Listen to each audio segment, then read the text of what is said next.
Olá, bom dia a todos. Vamos ter aqui a Daniela Valdetar, a segunda entrevista da Daniela. Olá, Daniela, bom dia. Como é que Olá, estás? Balbina, bom dia, tudo bem? E você? Também está tudo bem, obrigada, Daniela. Então, na entrevista passada foi falado que o Ayurveda é um sistema natural de cura, provavelmente mais antiga do mundo. Daniela, como sendo esta medicina milenar mais antiga do mundo, como é que tu vês, que achas que continua nos dias de hoje?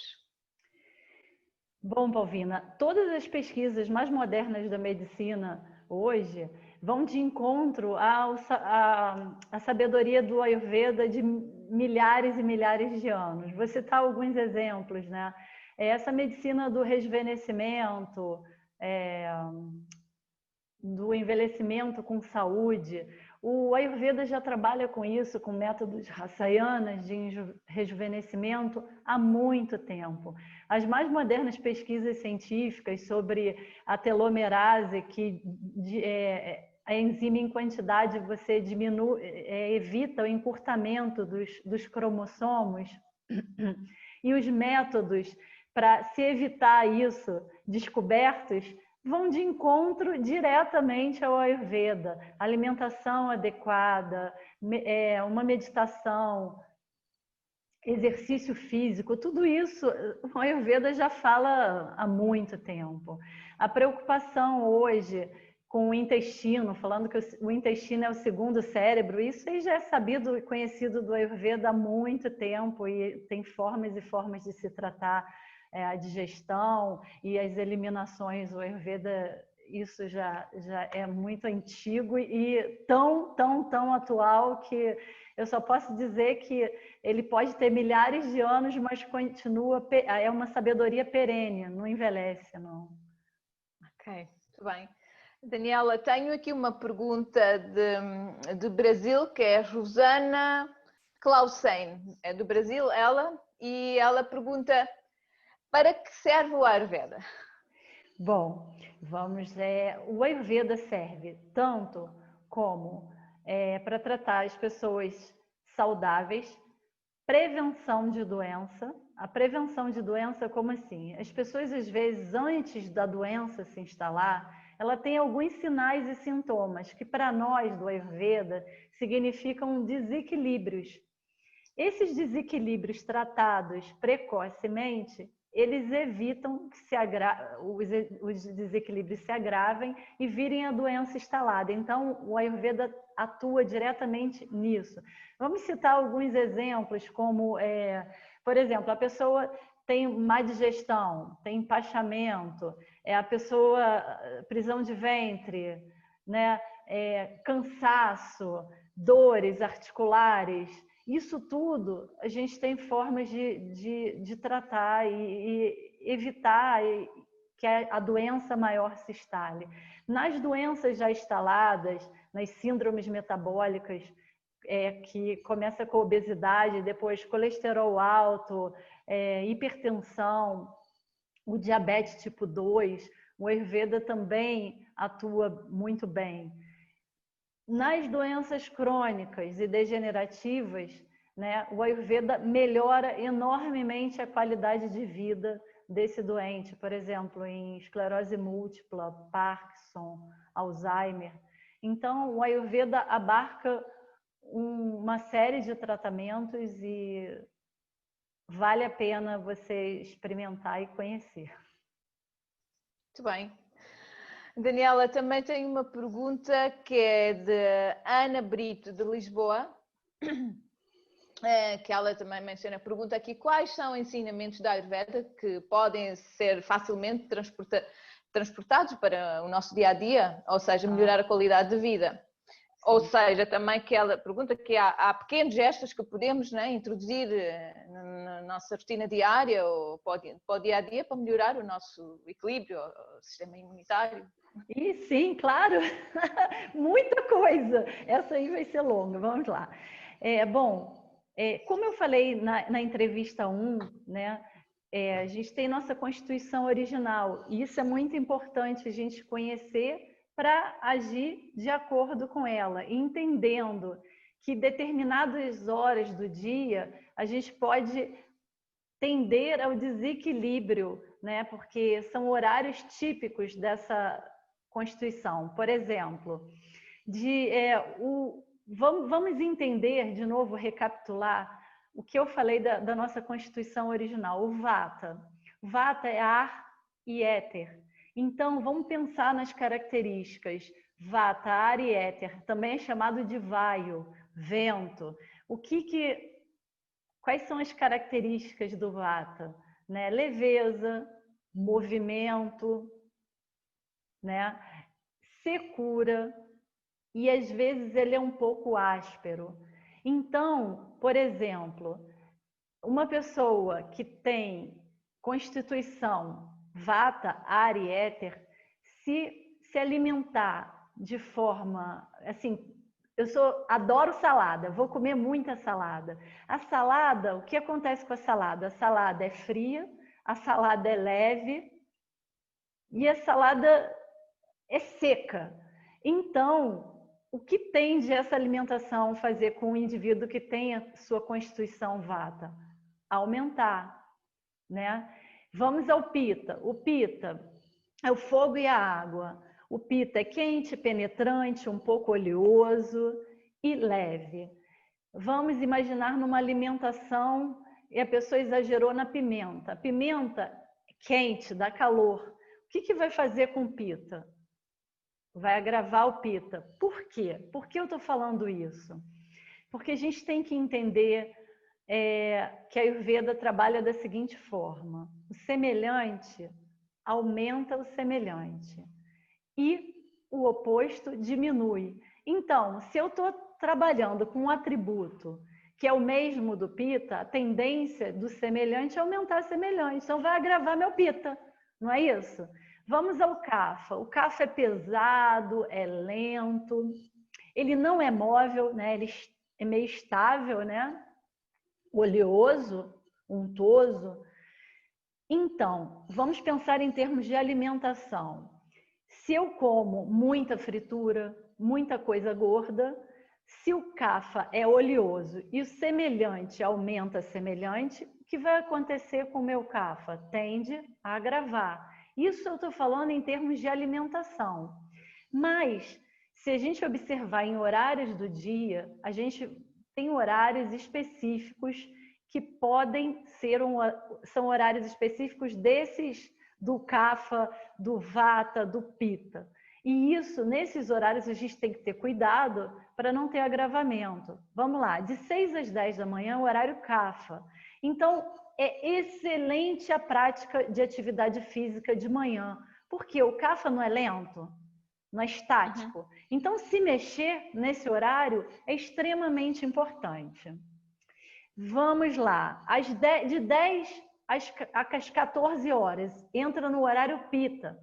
O Pitta não é quente, o fogo da digestão. Então, esse é o horário perfeito para você comer, né? Lá por volta de meio-dia, 1h, é um horário excelente para comer, porque ao se alimentar nesse horário, como o nosso fogo digestivo está mais alto, a tendência é digerir melhor os alimentos. Já de 14 às 18, a gente tem predomínio do horário do Vata.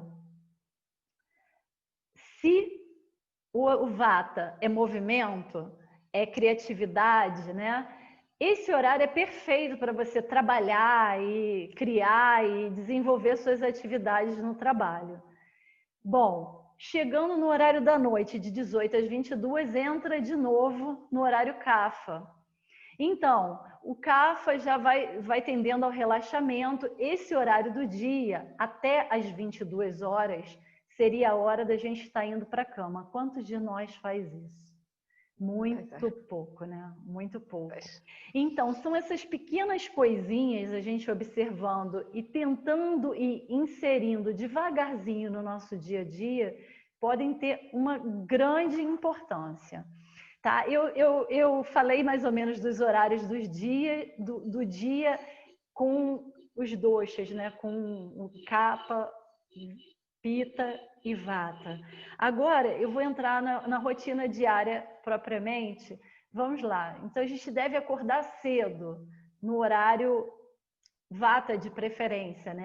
Antes do nascer do dia. Por quê? Vata é movimento de disposição. Se você deixar para acordar mais tarde, você vai passar o dia inteiro letárgico. Logo depois do horário Vata, de 6 às 10, já entra no horário Kapha. Então, você vai ficar mais lento. Então, por isso, o Ayurveda prega acordar muito cedo. E eles falam também do Brahma Muhurta, que é um horário auspicioso para você acordar, que a manhã está calma, então é bom para o processo de interiorização, que é que a gente deve fazer ao acordar. Acordamos bem, cedo. E aí acordar cedo de mau humor? Não. Vamos acordar cedo e lembrar que a gente tem que agradecer. Puxa, Daniela, você está me pedindo para acordar cedo e ainda falando que eu tenho que agradecer? Sim!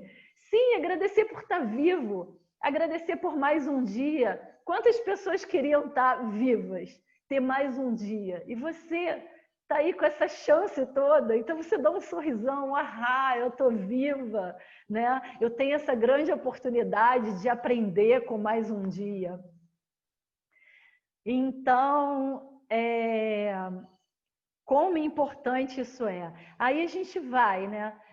Acordou, agradeceu. E aí o que eu faço? Vou às higienes orais, vou escovar minha língua, né? Vou olear o meu corpo. A Ayurveda é de extrema importância a autooleação. A autooleação de você passar, olear seu corpo todo. Você também pode pingar uma gotinha em cada narina de óleo, tomar um pouquinho, um copão, né? Isso, de água morna ou um chá, uma água morna com limão ou um chá, mas para acelerar o seu metabolismo, falar assim, opa, eu acordei, né? Me despertei. E também isso também favorece as eliminações, que a gente deve fazer no horário da manhã, de preferência. Então, isso estimula de você de ir à casa de banho. Depois disso tudo, a gente vai para nossas atividades, né? A meditação, uma atividade física, que pode ser o yoga, né? De interiorização. Terminando isso, o banho. Bom, a oleação é extremamente importante para os biotipos Vata, né? Já os que têm um corpo mais oleoso tem que ser olhado com mais atenção e na hora do banho você pode fazer uma esfoliação também, passar uma bucha vegetal quando tem a pele mais oleosa. Mas para o Vata é perfeita a autooleação. Aí tomou banho, entrou no horário do almoço. O almoço, o que a gente deve fazer? Uma refeição, a quantidade adequada e a qualidade adequada. Alimentos de verdade são os alimentos adequados e a quantidade que a gente deve comer. Num prato, você divide em 4 partes, a metade de comida, 1/4, um pouquinho de líquido, que o líquido deve ser preferencialmente a temperatura ambiente ou morno, nunca frio, para não apagar seu fogo digestivo, né? Bom, aí depois do almoço, um horário também que a gente tem que tomar muita atenção na nossa rotina é o horário do sono, né? E a importância desse horário, de respeitar esse horário de sono.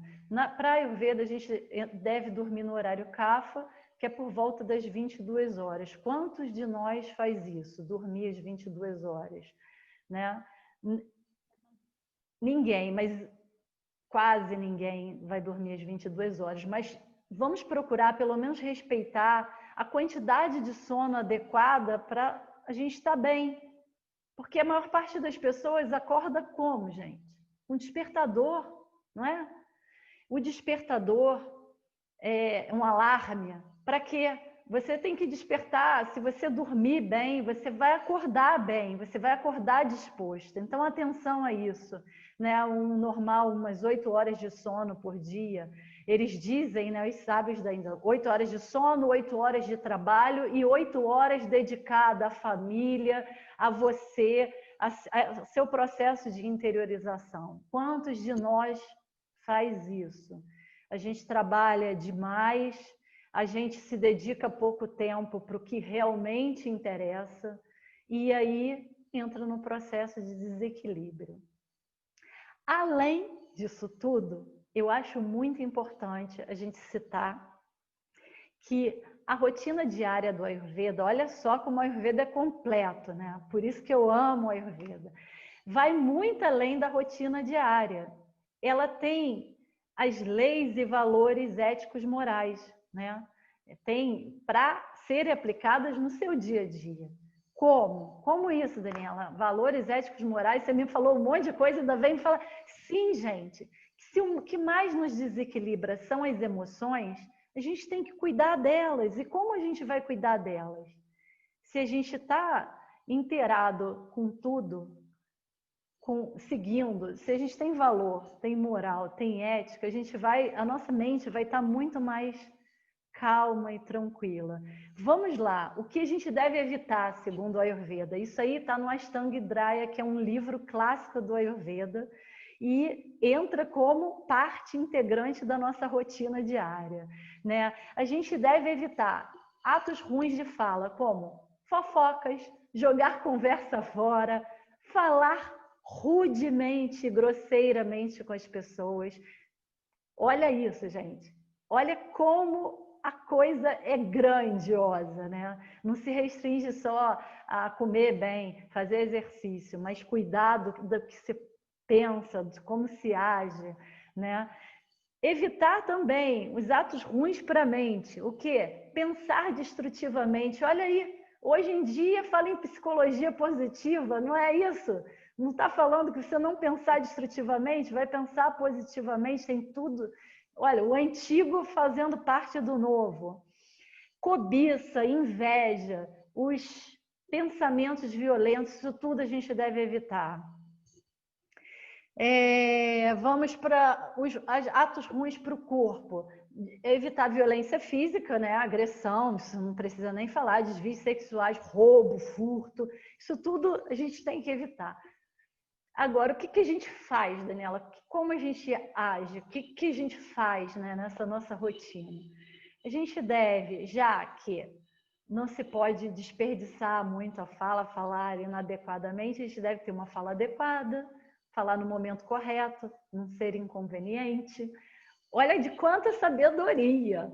Falar em quantidade correta. Hoje eu estou falando um tanto quanto demais, mas é por uma boa causa. Preciso passar para vocês que a Ayurveda não se restringe a só alimentação, massagem, é muito mais amplo, né? Falar com docilidade, se você não pode ser rude, que é o que você deve evitar, como você vai usar doçura na voz, carinho com as pessoas. Você não deve se isolar, você vive em sociedade, então você deve evitar o isolamento e ser um ser social, interagir com as pessoas. Uma coisa muito importante, que é tão difícil para a gente, porque nosso ego fala mais alto, é respeitar o outro com a sua visão de mundo diferente da gente. Olha isso como é de grandiosa importância. Porque a gente se melindra às vezes, e quer fazer a nossa forma de pensar prevalecer. Para que se desgastar com isso? Olha aí o Ayurveda milenarmente falando com a gente: alô, acorda você, né? E uma outra dica, tanto em situações boas quanto ruins, manter a mente tranquila. Como a gente consegue isso? Com yoga, com meditação e Ayurveda. Fica aí as minhas dicas da rotina diária para vocês. Muito bom, Daniela, muito obrigada pelas tuas palavras, essa sabedoria, por estares a partilhar connosco. Uma mensagem linda que tu deixaste, que é intuição, consciência, autodisciplina, aceitação, não é? Hoje em dia acho que é fundamental. Muito obrigada, Daniela. Até a próxima. Namastê. Namastê, Paulina. Muito obrigada a você. Olá a todos. quiserem mais informações sobre a Associação Portuguesa de Medicina Ayurveda, poderão contactar-nos através de www.amayur.pt. No nosso site têm disponíveis todas as informações sobre os profissionais de medicina Ayurveda ao longo do país, assim como das entidades formadoras reconhecidas para lecionar os cursos de terapeuta e de técnico de medicina Ayurveda. Para além disso, se desejarem juntar-se à Associação Portuguesa de Medicina Ayurveda, têm 3 categorias de sócios. A categoria de sócio profissional, que pretende defender os profissionais da Ayurveda em Portugal, assim como a categoria de formando, que são todos os associados que estão em formação, e a categoria de amigo, para aqueles que gostam do Ayurveda e que querem que ele cresça em Portugal. Para além disso, também podem adquirir alguns dos produtos disponíveis na associação. Muito obrigada por assistirem ao podcast e continuem a ver.